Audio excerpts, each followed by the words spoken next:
మీరు ఎప్పుడైనా ఈ సిచ్యువేషన్ని ఫేస్ చేశారా? మీ పక్కన వాళ్ళు కానీ లేకపోతే మీకు అస్సలు తెలియని వాళ్ళు కానీ మీ పేరెంట్స్ని ఎప్పుడైనా తక్కువ చేసి మాట్లాడారా? ఒకవేళ తక్కువ చేసి మాట్లాడితే ఆ టైంలో మీకు ఏమనిపిస్తుంది? లాగి పెట్టి చంపకి ఇచ్చి ఒకటి ఇవ్వాలనిపిస్తుందా? లేదు, ఎవరో వచ్చి మన పేరెంట్స్ని అనే సిచ్యువేషన్ ఎందుకు వస్తుంది? ఇప్పుడు మన చదువు అయిపోయింది, మనకు జాబ్ రాలేదు.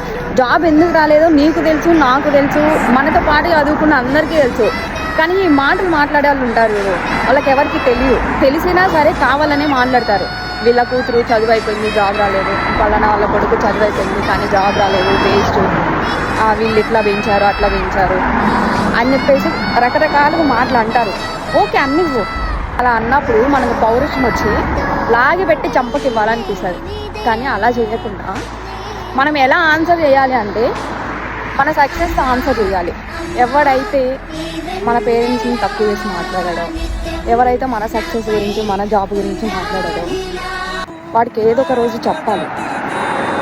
నువ్వు నీ చేతులతో చెప్పకూడదు, నీ సక్సెస్తో చెప్పాలి.